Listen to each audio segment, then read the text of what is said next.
noite eu trouxe para vocês uma parte do estudo inicial do Livro dos Espíritos. Tá? Justamente por isso que eu coloquei aqui a imagem dessa introdução da edição de 160 anos da notificação da obra. E eu vou trazer para vocês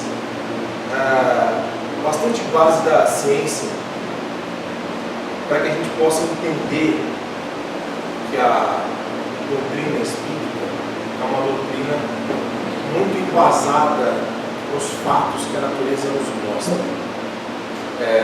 Por mais que os cientistas estudem, se aprofundem, eles acabam sempre tendo por norte informações que confluem com o Espiritismo. Ou seja, o Espiritismo é uma doutrina que tem uma base científica muito grande.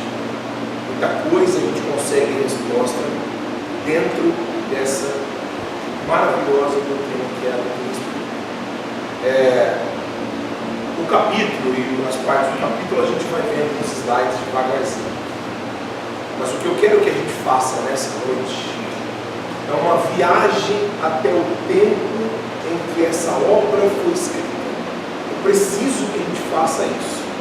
Nós precisamos então nos encaixarmos naquele período de tempo, entendermos tudo aquilo que estava acontecendo aqui na humanidade, naquele momento, para que aí sim a gente consiga então entender um pouco de alguns pontos de respostas que os Espíritos ofereceram para Kardec em meio às perguntas que ele propôs. Inclusive, algumas dessas perguntas eram perguntas que eram perguntas de difícil resposta na época que o Kardec as propôs.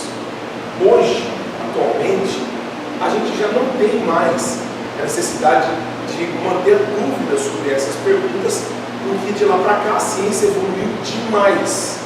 Muita coisa apareceu.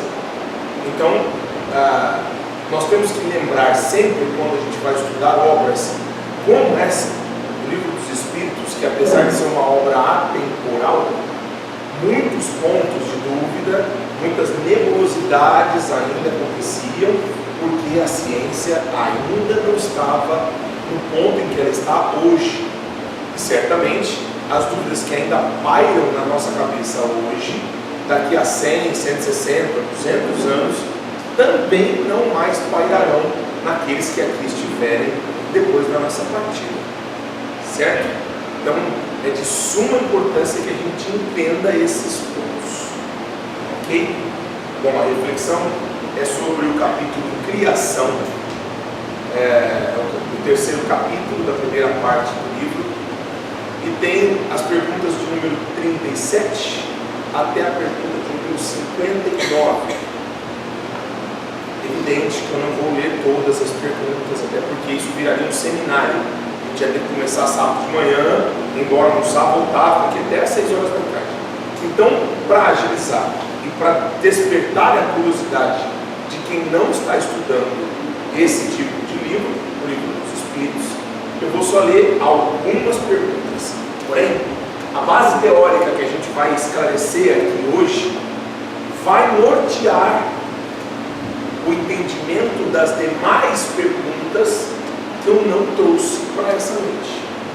Então, ao chegar em casa, no final de semana, quando tiver que ser, quando você for folhear essas perguntas ali no Livro dos Espíritos, ao ler essas perguntas e ler as respostas, a forma de interpretar essas respostas certamente vai ser outra, vai ser diferente, porque você vai junto comigo fazer essa nova forma de enxergar tudo aquilo que estava acontecendo naquela época que nós estamos hoje. Ok? Feita a introdução, então, vamos lá, eu começo lendo a introdução do Herculano Pires, que diz: com este livro, em 18 de abril de 1857, nós vamos falar dessa data bastante, raiou para o mundo a era espírita. Nele se cumpria a promessa evangélica do Consolador prometido, né? Do Paracleto ou Espírito da Verdade. foi na comemoração de 160 anos de edição da primeira publicação dessa obra. Essa obra durou 11 anos, ela demorou 11 anos para ser codificada, tá? Então não é um livro que alguém sentou ali, se propôs a escrever, escreveu em algumas semanas ou até meses, 11 anos, certo?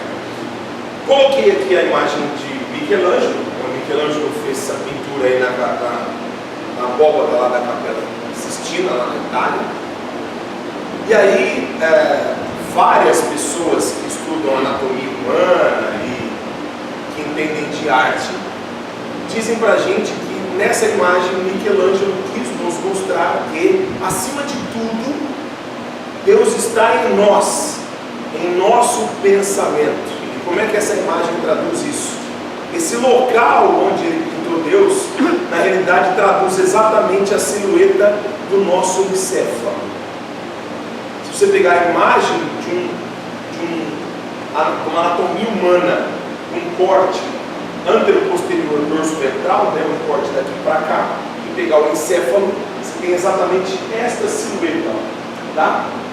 Aqui nós temos a porção cortical do cérebro, e aqui o tálamo, né, o bulbo, a hipófise na perna desse anjo aqui.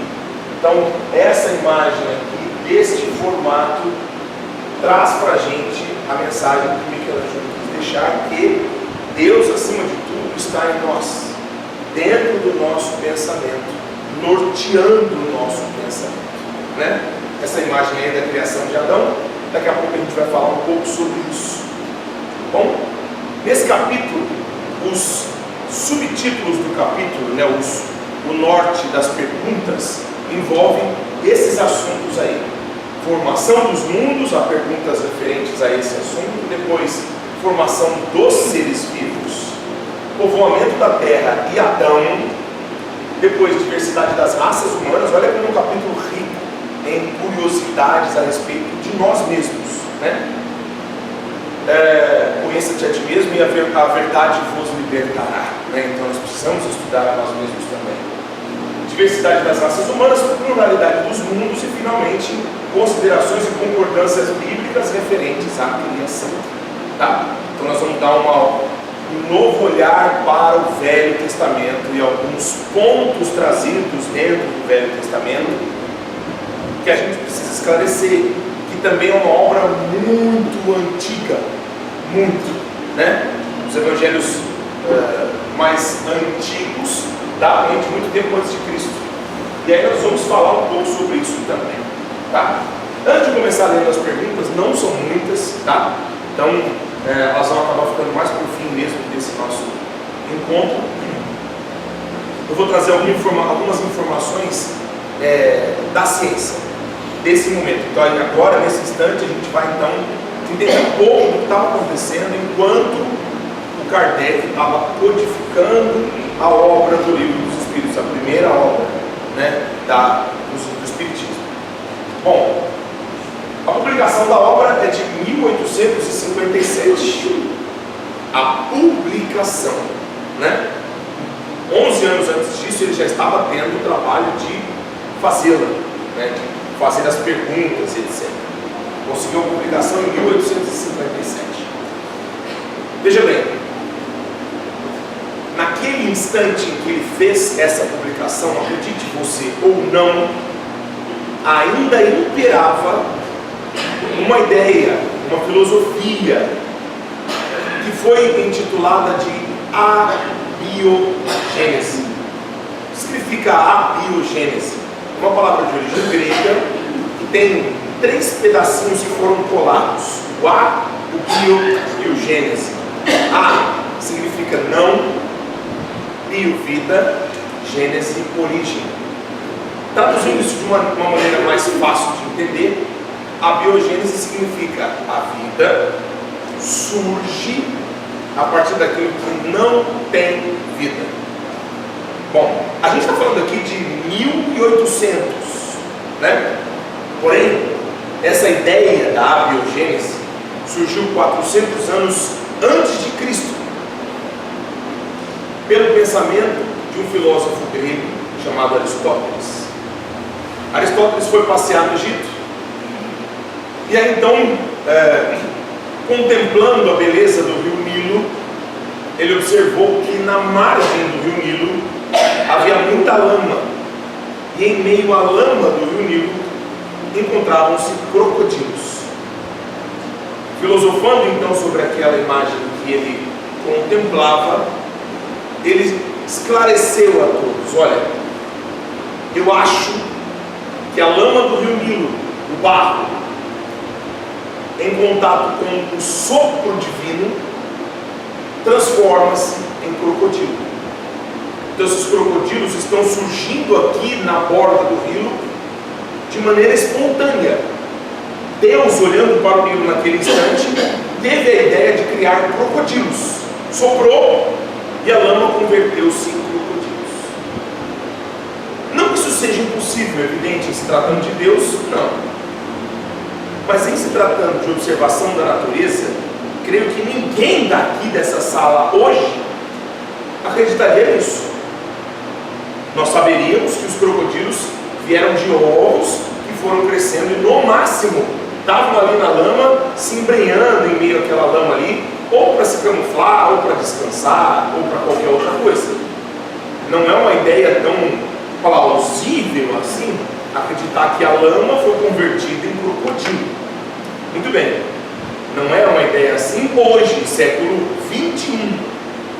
Naquela ocasião era. Todo mundo acreditou nele. Isso tomou conta do pensamento de todo mundo. Por quê? Porque nos textos mais antigos do Velho Testamento, na Gênesis, nós temos que Deus, usando o barro, fez o homem. Vamos entender. Se a gente pegar uma criança de 3 anos, ela já anda, ela já fala, ela já é perspicaz, ela já é esperta. Será que a gente consegue explicar para essa criança o que é um átomo? O que é uma molécula? Certamente não. Fica difícil para a gente. Então a gente vai usar termos como um pozinho, um pedacinho muito pequenininho. Quando uma criança pergunta: papai, como é que eu fui parar dentro da barriga da minha mãe? Certamente a gente vai usar uma alegoria. Nós não vamos ali dar uma aula para aquela criança sobre sexualidade humana. Não cabe. Ele não entenderia. Se usar palavras científicas ali naquele instante, ele não vai entender. Então a gente usa uma forma de alegoria. Assim também acontece entre os povos. Quando se trata de um livro tão antigo, de um povo tão pouco esclarecido e tão pobre, tão miserável quanto era naquela ocasião, alegorias sanavam parcialmente a curiosidade deles. Então informações como essas, de textos que iam acessar a todas as pessoas, deveriam ter suavidade, para que as pessoas pudessem absorver aquilo que lhes saciava a curiosidade. Hoje, se eu disser para vocês que cada um desses corpos que a gente habita é feito da matéria da Terra, nós temos carbono, nitrogênio, oxigênio, hidrogênio combinados de uma maneira tal que forma essa vestimenta carnal que a gente habita. A maioria das pessoas que está aqui consegue compreender isso. Se eu disser que a gente é formado de uma peça muito pequenininha chamada célula, e que essa célula tem átomos, tem moléculas, a maioria das pessoas pelo menos tem uma rasa ideia sobre o que são essas coisas, ou já ouviu a palavra átomo, molécula. Naquela ocasião, essas palavras não haviam sido inventadas. O termo usado foi pó, limo, barro, porque eram as menores partes que se encontravam aqui a olho nu. A olho nu, qual é a menor partícula que se vê? É o pó. Então usaram o termo pó, do pó vieste, ao pó voltará. Nós não somos pó, nós não somos poeira. Esse organismo que a gente habita é grande para a gente poder se enxergar e interagir. Então, cada partícula do nosso corpo, na realidade, é átomo, molécula. Hoje a ciência tem isso. Naquela época não tinha. Então usavam esse tipo de alegoria para poder esclarecer as pessoas e trazer respostas para as pessoas. Certo? Assim como a reencarnação, que só chegou para a gente nessa época, há 160 anos. Nós somos um povo que temos civilizações muito mais antigas do que isso, né, de 4.000, 4.500 anos antes de Cristo. E aí, se você falar sobre reencarnação naquela ocasião, também ficaria difícil das pessoas assimilarem. Já hoje, fica um tanto quanto mais fácil, nós temos mais acesso à informação, nós ficamos mais esclarecidos. Tá? Muito bem. Essa história da abiogênese, de que a vida surgia a partir do pó, pela vontade de Deus, que até é possível, evidente, se tratando de Deus, como eu já disse, mas que normalmente não acontece na natureza, perdurou até esse momento, onde Pasteur, um francês chamado Louis Pasteur, que criou a técnica de eliminar micro-organismos do leite. Por isso, leite que a gente compra está escrito lá, leite pasteurizado, é o sobrenome do cara, porque é a técnica que ele criou para que os micro-organismos não estragassem o leite. Muito bem, esse cara, o Pasteur, disse uma vez, deixou escrito, que quanto mais ele estudava, mais ele se aproximava de Deus, mais ele entendia os mistérios de Deus. E a ciência então tende a este caminho. Né? A gente tem essa rota aí que vai acabar convergindo para os ensinamentos que a gente obteve ao longo de todo esse tempo de origem. Muito bem. O que o Pasteur fez em 1860, 3 anos depois da publicação da obra? O que ele fez foi criar um mecanismo que permitisse que você pudesse ferver leite, deixá-lo aberto, em contato com a atmosfera, sem que ele estragasse, por muitos dias. Como é que era esse mecanismo? Era um filtro muito simples. Era um balão de vidro, cujo gargalo fazia uma curva e continuava bem longo, muito mais para baixo do volume, do nível do líquido do balão, e lá embaixo ele fazia uma nova curva para cima.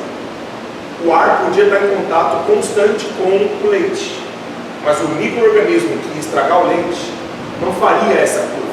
Ele sabia disso. E aí então, com este tipo de trabalho, ele conseguiu aniquilar essa ideia da abiogênese. Ora, por que essa ideia referente ao micro-organismo não está fazendo sentido? Então vamos lá. Todo mundo acreditava na abiogênese, ponto. Um médico suíço, veja bem, um médico suíço, o cara fez medicina na Suíça, não é uma pessoa que não tem esclarecimento, chamado Paracelso, escreveu certa vez uma receita para criar camundongos, seguindo a abiogênese. Qual era a receita? Você deveria pegar uma camisa suada, levar até um local com sombra, preferencialmente perto de uma árvore, depositar ali sua camisa, colocar um punhado de trigo e voltar ali depois de 30 dias. Depois de 30 dias, se você voltasse lá, você encontraria ali uma ninhada de ratos, que segundo ele, eram nada mais nada menos do que a transformação da camisa e do trigo em ratos, porque Deus ali sopraria o sopro divino. Olha, veja isso. É mais fácil a gente saber que o ratinho encontrou abrigo, comida, fez um ninho e deu à luz aos seus filhotinhos. É mais plausível. Pois é, mas naquela ocasião não era. Naquela ocasião eles queriam acreditar que a vida surgia de maneira espontânea, ia pipocando em todo lugar. Bastava ter o sopro divino e alguma matéria inorgânica. Bom, em meio a todas essas histórias, existia um italiano chamado Redi, que pescou uma enguia, aqueles peixinhos compridos, e ele deixou a enguia fora da casa dele, no quintal, por 6 dias. 6 dias depois ele foi observar a enguia, e a enguia estava coberta de larvas. Ele então chamou os professores dele e pediu que eles explicassem de onde é que tinham surgido aquelas larvas. E os professores então disseram que as larvas surgiram a partir da carcaça morta e do sopro divino, que converteu a carcaça em larva. As larvas então brotariam de dentro da carne. A carne se converteria em larvas. Ele não acreditou muito. Foi lá e tapou o vidro. Tinha contado 50 larvas. Uma semana depois ele voltou lá e haviam 50 moscas. Chamou os professores e falou: olha, e aí? As larvas eram moscas. E eles disseram: não, o sopro divino as converteu em moscas. Ele falou: não está certo isso. Foi lá e repetiu o experimento, só que agora ele colocou em no pote e tapou com uma tampa de vidro. Uma semana depois não havia nenhuma larva. Chamou os professores: expliquem, não há larvas. Os professores disseram: está fechado? Como é que vai entrar o sopro divino? Caramba, vou fazer de novo. Fez de novo e dessa vez ele colocou uma gaze fina. Chamou os professores: olha só, está tapado com gás. Entra o sopro? Entra. Ele falou: pois eu duvido que entrarão moscas. Passada uma semana, nenhuma larva apareceu. Aí então a abiogênese começou a sofrer uma derrocada. Quando inventaram o microscópio e então descobriram os micro-organismos, descobriram o que transformava o leite bom em leite azedo, o caldo de legumes saudável num caldo de legumes estragado. Eram micro-organismos. E então eles disseram: olha, esses fluidos, esses líquidos estão recebendo o sopro divino e sendo convertidos aí dentro as partículas dessas estruturas em formas microscópicas de vida, é o sopro divino criando microvidas. Foi aí que o Pasteur entrou e fez esse experimento, e aí ele provou que mesmo podendo soprar ali dentro, os micro-organismos não apareciam. Aí então o pessoal da abiogênese falou: tudo bem, a gente está errado. Então me diz, como é que a vida surgiu na Terra, já que não é de maneira espontânea? E aí então outras teorias vieram surgindo até a gente chegar na evolução. Vou resumir muito rapidamente. O que a ciência tem hoje por ideia é a seguinte: a vida deve ter surgido na água. E a vida surgiu na água porque é muito mais fácil viver na água. Você vai falar para mim: você está falando isso porque você sabe nadar. Não é isso. A gente é adaptado para viver na terra, mas dentro d'água, só em questão de gravidade, para você ter uma ideia, essa força que puxa a gente para o chão, dentro d'água essa força é 6 vezes menor. Dentro d'água você não morre de sede, você não sofre insolação. A oxigenação da água é muito melhor, muito mais fácil. Se você tiver estruturas para captar o oxigênio da água, é mais fácil pegar o oxigênio da água do que do ar. Então tem uma infinidade de facilitações que ocorrem dentro da água que fora dela não ocorrem. Muito bem, eles acreditam que no início da Terra essas partículas estavam suspensas, carbono, nitrogênio, oxigênio, e os raios, sim, raios abundantes, porque a Terra foi esfriando, porque era uma bola de fogo, e o oceano foi surgindo. Então o oceano evaporava, virava nuvem, e a nuvem chovia. E como a Terra estava muito quente, rapidamente o oceano evaporava de novo. Sabe quanto tempo demorou isso? 1 milhão de anos. 1 milhão é muito tempo. A Terra tem mais ou menos 4,5 bilhões de anos, perdão. Foi 1 bilhão de anos só para ela esfriar. 1 bilhão. Errei o zero. Tudo bem. O que eles acreditam então que aconteceu depois que a Terra conseguiu esfriar? Os raios passavam no ar e misturavam as coisas que ali estavam e começavam a gerar reações químicas, formando novas estruturas que foram se combinando até culminar na origem da primeira forma de vida, que deve ter acontecido de maneira natural, por combinação das partículas que ali existiam. Em nenhum instante esse tipo de teoria tira Deus de sua grandiosidade, em nenhum instante.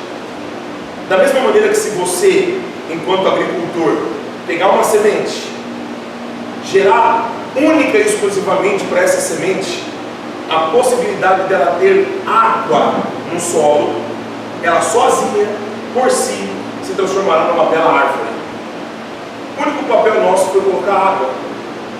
A natureza vai por si só, porque Deus é Deus. Então Deus teria permitido na terra a possibilidade dessa combinação dos elementos químicos, originando espontaneamente formas de vida na terra. Jesus, governador desse orbe, com sua equipe, organizaria o meio ambiente para que fossem selecionadas as melhores formas de vida daqui. E aí então culmina no surgimento dos dinossauros.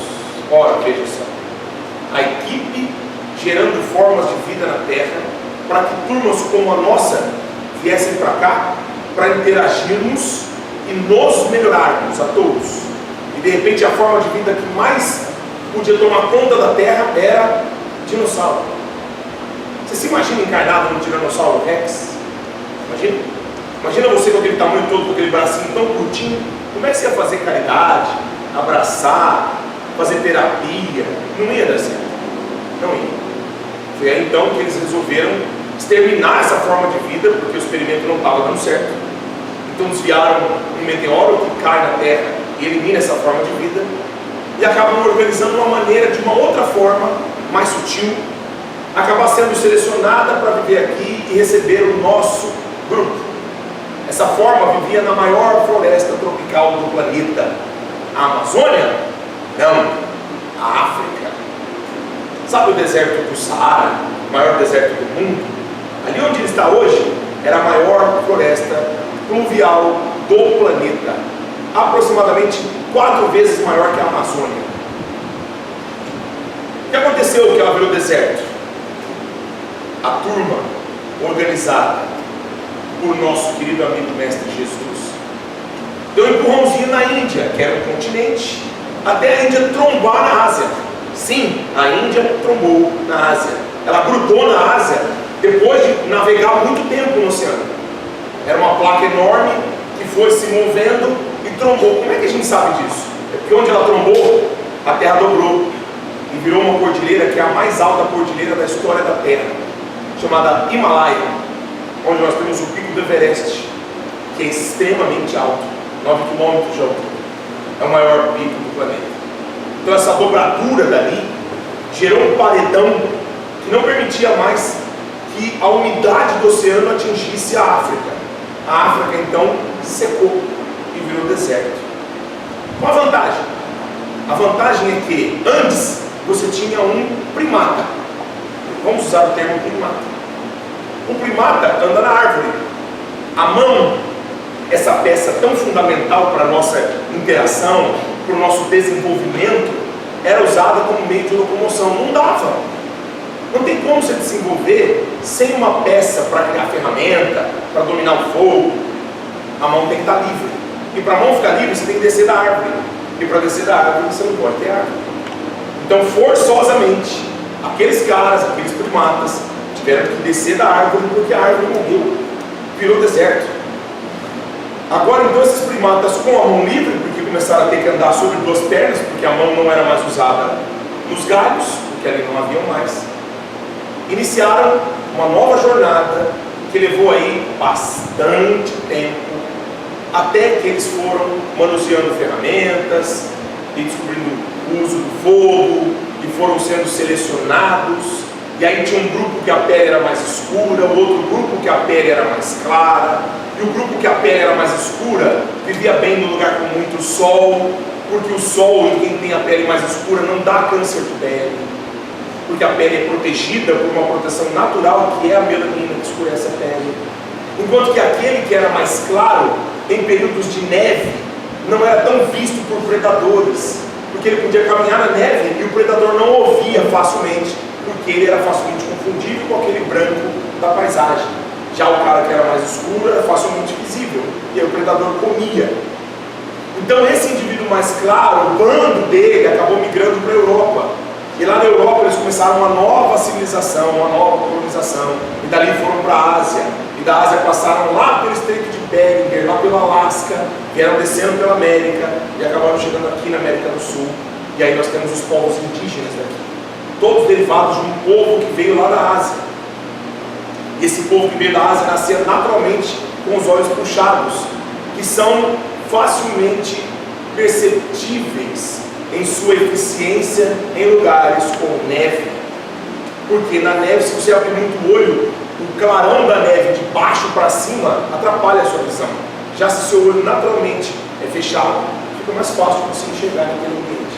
É tudo uma questão de seleção, percebe? Então, o berço deste corpo físico que a gente habita foi a África, mas de lá para cá tudo foi mudando.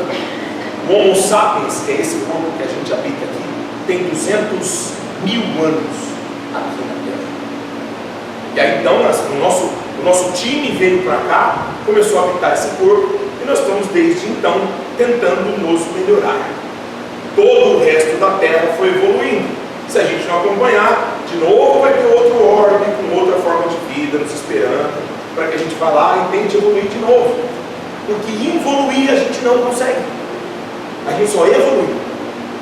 Os meus alunos perguntam assim para mim: professor, se essa história do macaco que foi sendo transformado e virou gente é verdade, por que não tem chimpanzé virando gente?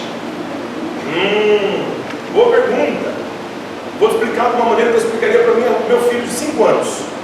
Por que não tem macaco virando gente? Pela mesma maneira que não tem folha virando galho, e não tem galho virando broto, e não tem broto virando semente. Para um macaco virar gente, ele teria que involuir para depois evoluir.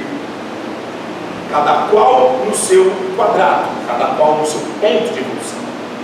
Esse corpo físico é o ramo mais apto do ramo de evolução dele. E o chimpanzé, do dele. E o orangotango, do dele. Quem disse que eles não são evoluídos? São muito evoluídos. Aliás, o que é evolução? Evolução é o mesmo que transformação. Tudo aquilo que se transforma, evolui.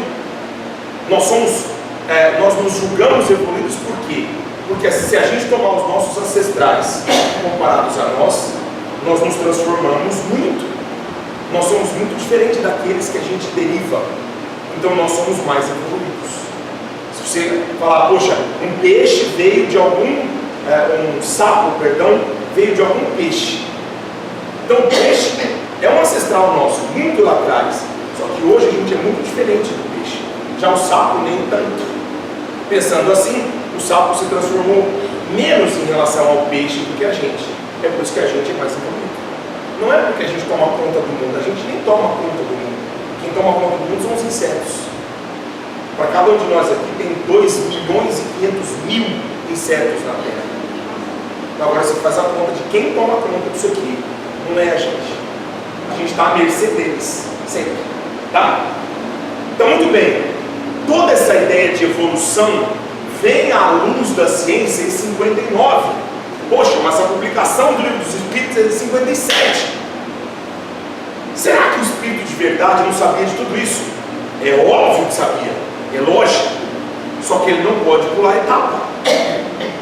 Não seria lógico a gente estar aqui encarnado para se melhorar, estar estudando para tentar entender os desígnios de Deus, e de repente vem o Espírito de verdade e conta tudo.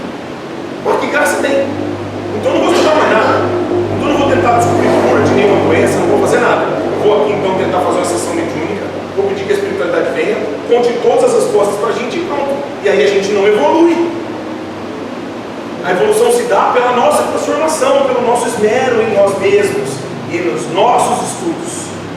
É por esse motivo que perguntas que à luz da ciência hoje, usando a evolução de Darwin ou a biogênese proposta lá por Pasteur, ou qualquer que seja a outra teoria moderna, hoje aquelas respostas fazem muito sentido. Naquela ocasião em que o Allan Kardec fez as perguntas, elas ainda estavam turvas, porque todas essas descobertas que vieram depois da publicação ainda não haviam sido dadas. Nós tivemos que descobrir por nós mesmos. É a mesma coisa que você fala para o seu filho: olha, filho, o papai plantou uma sementinha na mamãe e você nasceu. Ah, quantos anos ele tem? 5. Quando ele tiver 10, 9, ele vai estar na escola, e a escola devagar, de acordo com a adequação científica do assunto, vai esclarecendo isso para a criança, de maneira natural. Então, um tempo depois, ele revê aquilo que você falou e fala: poxa, meu pai foi sutil, ele não quis trazer para mim aquela verdade que em nada me tornaria uma pessoa melhor. Ele simplesmente me deu uma resposta mais doce, mais tranquila. Assim foi conosco as respostas que eles deram, uma resposta que cabia naquela situação, tá? Falei pra caramba, fala sério. Hoje eu estou falando mais conta conta. Finalmente, então, a história do quarto milênio. Por que eu coloquei esse quarto milênio aqui no começo? Porque há uma pergunta aqui, nesse período, em se tratando de Adão, que Kardec, estou na frente, cara, olha que ótimo isso, né? É o Himalaia, né? Bloqueando o vento que vai para a África. Sou eu, irmão. Então, muito bem. Kardec pergunta para o pessoal lá: quando surgiu Adão? E aí os espíritos respondem: no que vocês acreditam, 4.000 anos antes de Cristo. Aí então a gente busca na história quais são os registros da história e o que se tem na história contando para a gente o que estava acontecendo aqui na Terra exatamente 4.000 anos antes de Cristo. Muito bem, 4.000 anos antes de Cristo iniciava a Era do Bronze. Nós já tínhamos civilização. Iniciava a escrita cuneiforme. Pegava ali umas pontinhas de metal e escrevia em blocos de argila. Iniciava o primeiro tipo de obra religiosa escrita. Começava ali então a codificação de textos religiosos. Era ali que nascia o personagem Adão. Uma personificação, apenas isso, uma alegoria para explicar que existia um homem e que ele não podia pecar, porque senão ele era expulso do paraíso, e aí ele comeu a maçã. Todo mundo aqui já é adulto e sabe o que era a tal da maçã. Não era uma maçã. E eles também nem falam se era uma maçã argentina, Fuji, Gala, nacional, não fala que maçã era. Afinal, qual será essa maçã? A gente sabe, do mesmo jeito que a gente sabe que não era bem uma maçã, a gente sabe também que também não aconteceu isso do Adão. É uma alegoria. Noé é outra alegoria. Não seria possível, historicamente, que em apenas 600 anos, a família de Noé povoasse o mundo inteiro, a ponto de 600 anos depois do dilúvio, nós termos, por exemplo, povos da Suméria em grande expansão de civilização. Nós temos as pirâmides do Egito. Como assim? Em apenas 600 anos uma única família povoou o mundo? Não dá, não cabe. Então a gente entende de novo que isso se trata de uma alegoria. Isso também não é assim tão relevante para a nossa evolução, né? Então a gente deixa a alegoria aí, e o importante é a gente entender o que a gente está fazendo aqui, não se isso aí é alegoria ou não, tá? Então só vou citar algumas coisinhas, ó. 4.000 anos antes de Cristo, era do bronze, início da escrita. Cidades e estados da Suméria, Antigo Egito já são fundadas, crescem com notoriedade, a agricultura se espalha por toda a Eurásia, e a população mundial, neste período de 1.000 anos apenas, dobra de 7 para 14 milhões de pessoas. Então 4.000 anos antes de Cristo, neste milênio, de 4.000 para 3.000 anos antes de Cristo, de 7 milhões que começa, termina com 14 milhões de pessoas. Como é que Adão começa com 7 milhões de pessoas? Não cabe, tá? Então vamos lá, vamos a algumas perguntas. Pergunta número 39. Poderemos conhecer o modo da formação do mundo, ou dos mundos nesse caso, né? Tudo que se pode dizer e o que podeis compreender, entenda, estamos em 1850 e alguma coisa. Não é o ano da publicação, é o ano da pergunta feita. Tudo que se pode dizer e o que podeis compreender é que os mundos se formam pela condensação da matéria espalhada no espaço. Ou seja, o que nós temos é o fluido cósmico universal em que, pela vontade de Deus, esses fluidos se aglutinam e formam uma matéria. Então a Terra pode tranquilamente se transformar numa gigantesca bola que explodiu e voltar a ser fluido cósmico universal. E pronto. Vai depender do quê? Depender da necessidade disso acontecer. Da Terra não servir mais para a evolução. Pergunta 41. Um mundo completamente formado pode desaparecer e a matéria que o compõe ser espalhada de novo no espaço? Foi o que eu acabei de dizer. A resposta deles foi sim. Deus renova os mundos como renova os seres vivos. E aí eu trouxe como exemplo ali embaixo a morte das estrelas. Muitas estrelas que a gente vê no céu são planetas refletindo luzes de estrelas maiores, como é o caso de sóis. O nosso Sol, quando incide em Marte, faz com que Marte reflita seu brilho para nós e a gente vê uma estrela, que é Marte. Mas outras estrelas que estão aí fazendo parte desse céu maravilhoso que a gente pode contemplar durante a noite, são sóis. E muitas vezes esses sóis explodem. E aí quando o Sol explode, ele vira uma gigante vermelha, que depois começa um processo de condensação, vai fechando e vira uma anã, e depois dessa anã ele se transforma num buraco negro. A ciência sabe isso hoje, depois de vários telescópios, como o Hubble e outros enormes colocados aí em órbita para poder fazer isso, sondas, etc. Mas veja, precisou muito tempo, muita evolução no século XX para a gente entender essa história da morte das estrelas. Então é possível que o mundo exploda e depois Deus crie outro? Lógico que é possível. 43.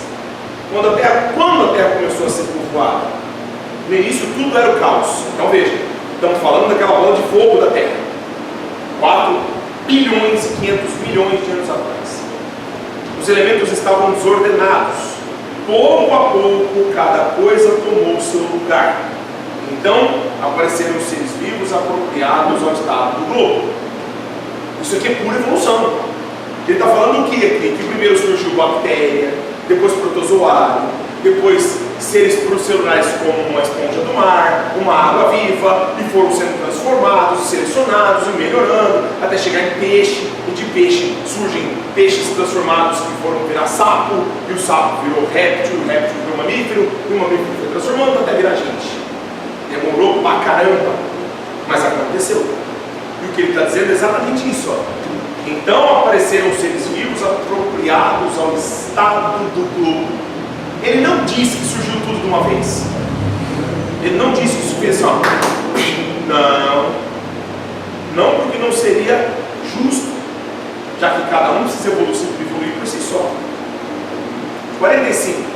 Onde estavam os elementos orgânicos antes da formação da Terra? Olha, quando a gente usa o termo hoje elemento orgânico, a gente está falando de coisas da Terra como proteína, carboidrato, né, carne, pão, essas coisas.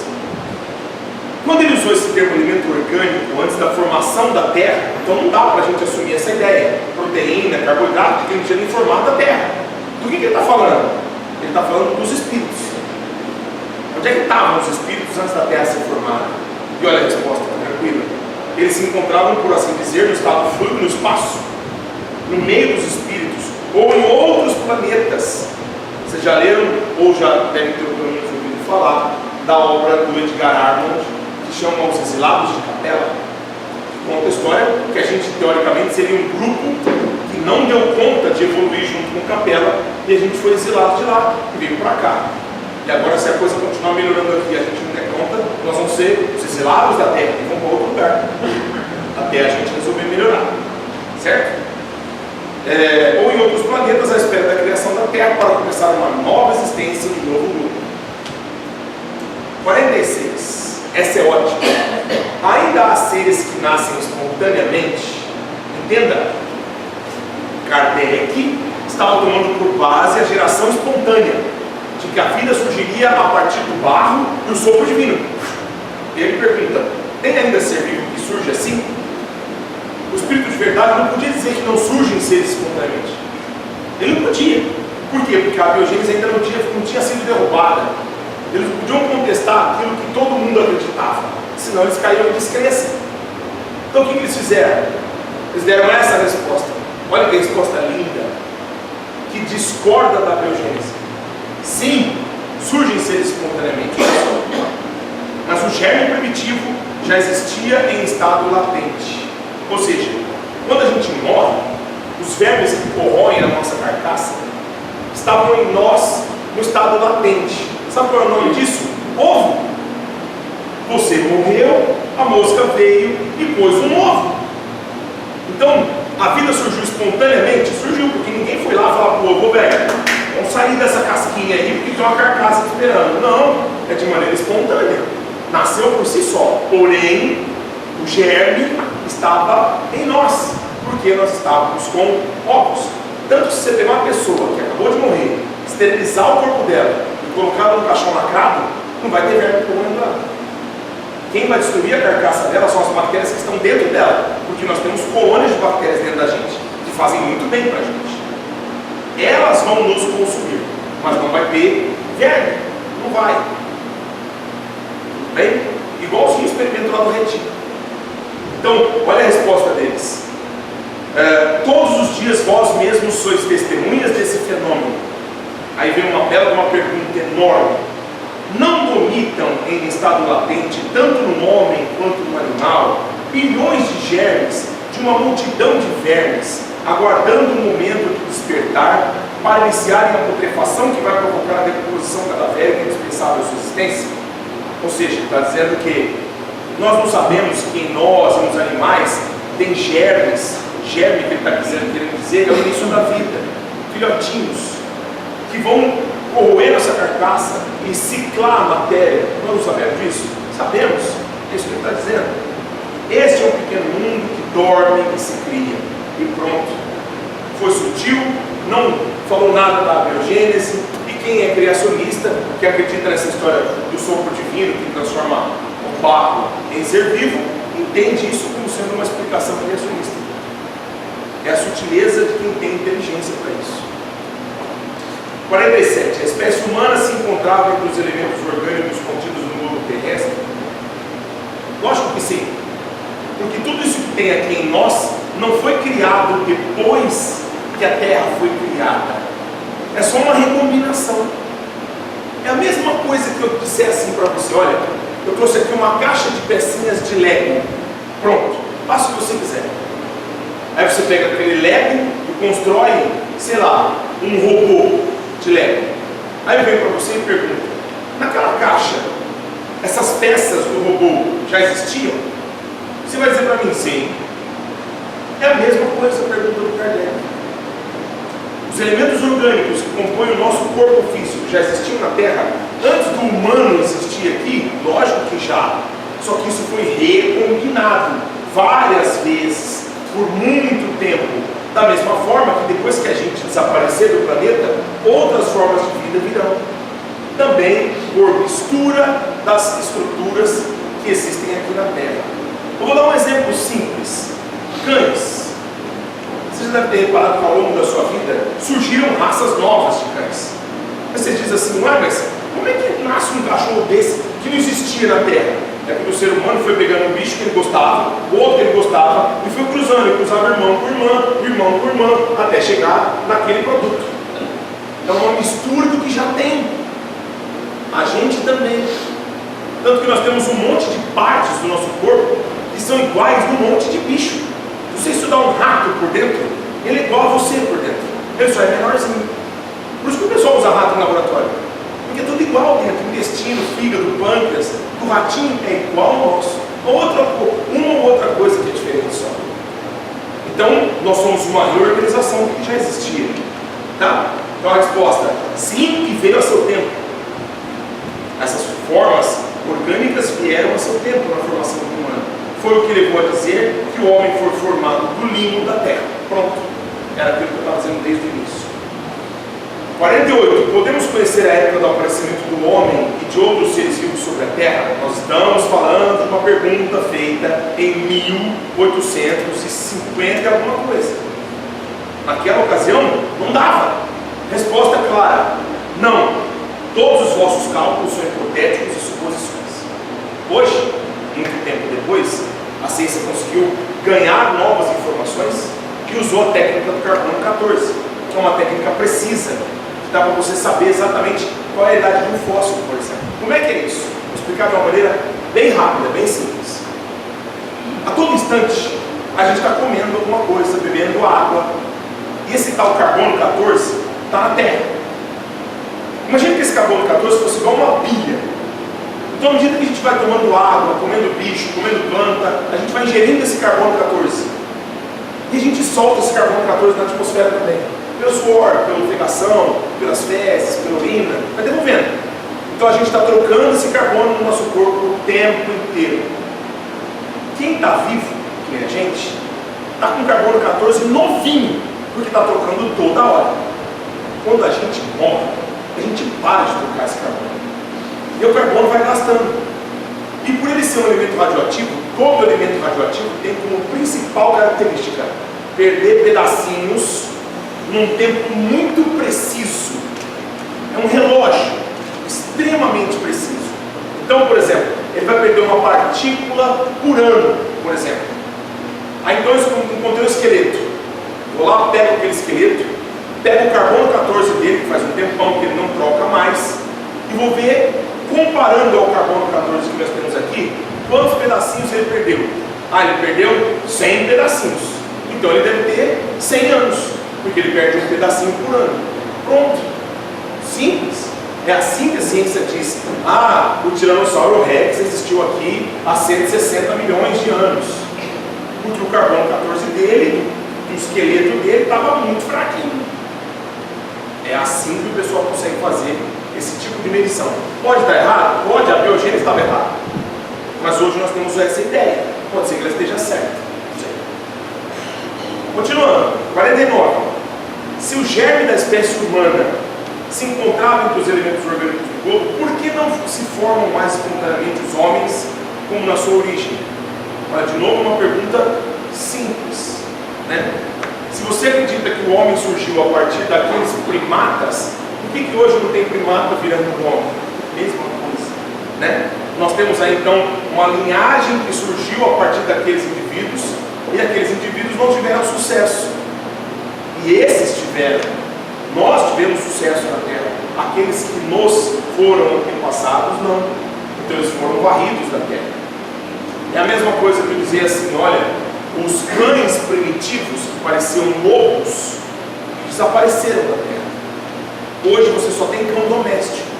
Aqueles cães que originaram, os primeiros lobos que originaram os primeiros cães e tal, não existem mais. Pode acontecer isso? Pode. E você foi domesticando as raças e transformando elas para teu benefício. É assim que a gente faz com o cão. É assim que também aconteceu com a gente. Aqueles que nos foram antepassados não cabiam mais aqui, não deu mais certo, foram morrendo, acabou. É a mesma coisa que você chegar aqui, você não vê o jeito mais simples ainda. Você vira para o seu filho e fala assim: nossa filho, 500 anos atrás, nem é tanto tempo assim, isso aqui era pura floresta e tinha índio. E o filho vai falar assim: olha, eu não vejo índio. Cadê esses índios que você tanto fala? Tem meia dúzia de índios só aí, um tantinho de nada. Acho que esse negócio de índio não existia, não. Não tem mais índio. E aí, tinha índio ou não? Tinha, mas foram morrendo. Os caras chegaram cheios de arma, foram matando. Acabou o índio. No Brasil, quando chegaram aqui os portugueses, não tinha vaca, não tinha galinha, não tinha cavalo, não tinha. Os caras trouxeram de navio, mas desde que você nasceu, você olha no pasto, vê vaca, vê galinha, vê cavalo, você fala: não sei não, tô achando que isso é mentira. Tinha sim. Não tinha. Então acreditar que as coisas sempre foram como são até hoje, não é uma coisa tão lógica de se fazer assim, tá? Vamos à resposta então. O princípio das coisas está nos segredos de Deus. Pronto, então ele já dá aquela reorganizada na pergunta para falar: olha, tem coisa que você vai segurar a tua onda aí que você ainda não entende. Segredo de Deus, pronto. Entretanto, pode-se dizer que os homens, uma vez espalhados pela terra, absorveram os elementos necessários para a própria formação da espécie, para transmiti-los de acordo com as leis da reprodução. Quais são as leis da reprodução? É uma palavrinha pequenininha que define isso, se chama genética. Não existia genética naquela época, ninguém tinha estudado genética ainda. O cara que estudou genética veio depois, mas os caras já falavam em leis da reprodução. É incrível o esclarecimento dele. É lindo como ele vai falando, naquela ocasião em que a ciência não sabia nada, tudo que a gente sabe hoje. Ocorreu mesmo com as diferentes espécies dos seres vivos, foram surgindo e foram se mantendo na Terra. A espécie humana começou por um único homem? Não. Aquele que chamais Adão não foi nem o primeiro, nem o único que povoou a Terra. Enfim. Podemos saber a que época viveu Adão? Mais ou menos na que assinalais por volta de 4.000 anos antes de Cristo. Por quê? Início da escrita. Surge o personagem quando ele é escrito na matéria. De onde vêm as diferenças físicas e morais que distinguem as variedades de raças humanas na Terra? Porque se a gente veio tudo de Adão e Eva, ou da família de Noé, como é que tem gente tão diferente? O oriental, o africano, o europeu, o índio brasileiro, como assim? Tudo mundo da mesma família, irmão. Como é que é tão diferente assim? Né? E aí ele vai dizendo aqui, olha lá, do clima, da vida, dos costumes, irmãos, filhos do mesmo pai, da mesma mãe, se separados do berço, e cada um tiver uma criação, vão ter um cunho moral totalmente diferente um do outro, é o que está escrito aí. 53. O homem apareceu em muitos pontos no globo? Sim, e em diversas épocas. Olha que resposta linda, sob a luz da evolução, isso é lindo. Não é de se acreditar que foram colocados ali os povos. Eu vou colocar aqui o branquinho na Europa, por quê? Porque eu quero. O africano na África, que eu quero também. O índio aqui, o asiático aqui. Não. Eles foram sendo selecionados em diferentes épocas. Está aí no livro dos Espíritos, para quem quiser conferir. Esta é uma das causas da diversidade das raças. Depois os homens, ao se dispersarem sob diferentes climas e ao se misturarem os de raças diferentes, formaram novos tipos, como esse no Brasil, que é uma saladona de tudo que tem. A gente é aquela famosa amostra de produto, né? A gente parece os produtos Jequiti. Tem um pouquinho de cada povo do mundo no Brasil. Isso que é bom, né? A gente aprende um pouco com cada tipo. Todos os globos que circulam no espaço são habitados? Isso inclui até a Lua, hein? Sim, e o homem da Terra está longe de ser, como penso, o primeiro em inteligência, bondade, perfeição. Entretanto, há homens que se julgam superiores a tudo e imaginam que somente esse pequeno globo tem o privilégio de ter seres racionais. Orgulho e vaidade. Acreditam que Deus criou o universo só para eles. Olha, vou distinguir isso aqui de uma maneira simples. Poxa, todos os globos têm vida? Tem. Então por que quando eu pego um telescópio e olho para a Lua, eu não vejo gente lá? Pelo mesmo motivo que se você estiver assistindo SBT, você não consegue ver a Globo. Cada um numa frequência. Se você estiver escutando uma rádio, você não consegue escutar outra. Ah, mas tem gente que parece... Vou tentar explicar uma outra coisa curiosa. Aqui nesse lugar onde a gente está numa frequência. É como se a gente estivesse na Globo. Nesse mesmo lugar, tem outros canais. Tem outros povos. Cada um numa frequência. Deus cria muitos universos. E esses universos não trombam um no outro, porque cada um deles está num canal. É verdade isso. Quando a gente não está habitando esse corpo, que a gente é só o espírito, a gente está numa frequência diferente dessa. O que é um médium? Médium é aquele que está no meio. Por isso o médium está no meio. Está no meio do quê? Dessa frequência que a gente está vendo aqui, e ele também enxerga a outra frequência. Lembra aquelas televisão antigas que você tinha que puxar a antena e botar uns bombrinhos na ponta? Porque você põe no SBT, tinha o Bonner junto falando. Era o Silvio Santos e o Bonner, você não sabia em quem prestar atenção. Estava misturado. Aqui não é exatamente o que o médium tem. Ele está transitando nos dois canais ao mesmo tempo. Então ele enxerga quem está nessa frequência e quem está na outra. Tá bom? Então, quando é que eu veria o povo que está na Lua? Quando eu puder mudar a minha frequência. E aí eu vou ver o povo que está lá. E em Marte e tudo. Tá? E finalmente, essa história das considerações e concordâncias bíblicas referentes à criação, que traz a história que eu já adiantei aqui para vocês, do Noé, né? Dizendo que depois que houve o dilúvio, só teve 600 anos para que toda aquela expansão de populações acontecesse e a gente tivesse todo esse desenvolvimento gigantesco das civilizações daquele período. Então não caberia também a gente tomar ao pé da letra a história da Arca de Noé.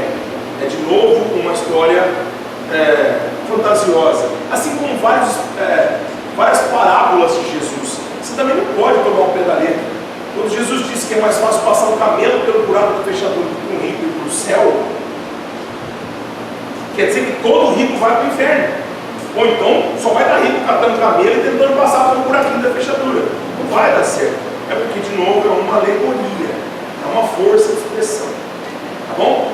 Vou fechar com uma frase do nosso querido Chico Xavier, que quando a gente fala de evolução, de tudo isso aqui, gera bastante controvérsia, bastante dúvida.